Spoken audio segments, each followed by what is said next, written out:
ধুরু আর বাসার ভিতরে ভালো লাগছে না, তাই তো বাসা থেকে বের হয়ে চলে আসলাম। আর আমি বাসা থেকে বের হয়ে এখন কই যাব কি করব আপনাদেরকে অবশ্যই দেখার চেষ্টা করবো। এই ফুল 2 মিনিটের ভিডিওটা মনোযোগ দিয়ে দেখতে থাকেন, অবশ্যই বুঝতে পারবেন। বাসা থেকে বেরিয়েছি কিন্তু একটা গাড়িও পাইলাম না রাস্তাতে। হাঁটতে হাঁটতে প্রায় হাফ কিলো মতো হেঁটে আসি, তারপর একটা গাড়িও দেখা পাইলাম না। তাহলে কেমনটা লাগে বলেন? আর এই রাস্তাটা দেখতে অনেক সুন্দর লাগতেছে, দুই পাশ দিয়ে গাছ আছে, দুই রাস্তাটা পাকা হয়তো আরো সুন্দর দেখা যায়। আর আমিও আর দেরি না করে তাড়াতাড়ি আমার একটা বড় ভাইকে ফোন দিলাম বাইক নিয়ে আসার জন্য। কিছুক্ষণ পর ভাইও তার পঙ্খিরাজকে নিয়ে চলে আসলো আমার সামনে, বলতেছে কি রে সবুজ কি হয়েছে আবার তোর, তুই এত ইমার্জেন্সি ডাকলি কেন? আমি বলছি না রে ভাই কিছু হয়নি, আজকে পুরো বিকেলটাই ঘুরবো একসাথে। আর আমার এই কথাটা শুনে ভাই তো পুরাই অবাক। ভাই বলতে তাহলে চল আজকে পুরো বিকেলটাই আমাদের। যেই কথা সেই কাজ, গাড়ি ধরে বের হয়ে গেলাম। আর আমি একটা জিনিস বুঝলাম না, আমি গাড়ির মধ্যে আছি নাকি ব্লেন্ডার মেশিনের মধ্যে আছি আমি তো বুঝতে পারতেছি না, যে ঝাঁকি। আর রাস্তার অবস্থা তো পুরো আলু হত্যার মতো বানাই ফেলছে। ঘুরতে তো প্রায় অনেক দূর চলে আসলাম। আমি যে বর্তমান জায়গাটাতে আছি এটা হচ্ছে মরিচা গ্রামের চৌধুরীপাড়া। তো গাইস ফাইনালি অনেক সুন্দর রাস্তা পেয়ে গেলাম, এখন কত সুন্দর ভাবে যাচ্ছি। ভাই তো এত সুন্দর রাস্তা পেয়ে মহা খুশি। ভাই বলতে সবুজ এত সুন্দর রাস্তা প্রত্যেকটা জায়গায় জায়গায় যেন থাকে। আমি বলছি জি ভাই, এত সুন্দর রাস্তা হলে তো সবার জন্য সুযোগ সুবিধা হয়, বেশিরভাগ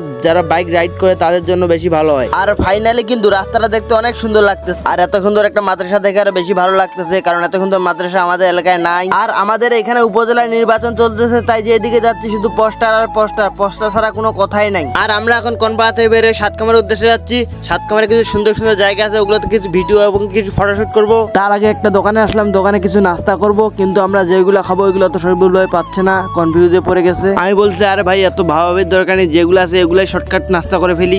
আমার কথা শুনে ভাই শর্টকাট কিছু নাস্তার হালকা কিছু আইটেম অর্ডার দিল। বুঝতেই পারতেছেন তো গ্রামের দোকান বেশি কিছু নাই। ওইখান থেকে নাস্তা করার পর আমরা আস্তে আস্তে বাইক নিয়ে যাচ্ছি, এখন সামনে প্রকৃতি উপভোগ করতেছি। তো গাইজ এই যে ফাইনালি এত সুন্দর জায়গায় আমরা উপভোগ করতে পারতেছি, এত সুন্দর জায়গায় এসেছি। আর এই জায়গাটা ভিডিওর জন্য একবারে পারফেক্ট, রিলস ভিডিও এবং কি ফটোশুট করবো এই জায়গায় আমরা কিছু।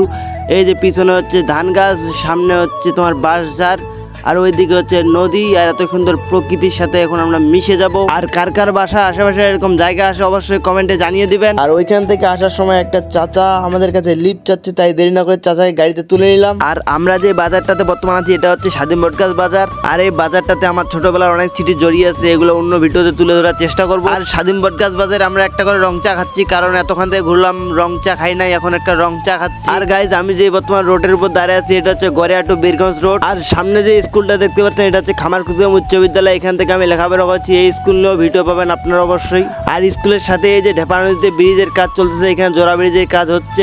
আর আমরা যে জায়গাটার উপর দিয়ে এখন যাচ্ছি এটা হচ্ছে ভবানীপুর ডাঙ্গারহাট। আর ভাই এখন তার পঙ্খিরাজ থেকে আমাকে নেমে দিয়ে তার বাসায় চলে যাচ্ছে। তো গাইজ আমিও চলে আসলাম ফাইনালি বাসায়। তো আমাদের ভিডিও যদি আপনাদের কাছে ভালো লাগে থাকে অবশ্যই লাইক কমেন্ট শেয়ার করে আমাদের পেজটি ফলো করে আমাদের সাথে যুক্ত থাকুন এরকম আরো ব্লগ ভিডিও পেতে। আর সময় পাইলে আমার ফুল বাসাটা আপনাদেরকে একদিন ঘুরে দেখাবো। তো ধন্যবাদ, সবাই ভালো থাকবেন।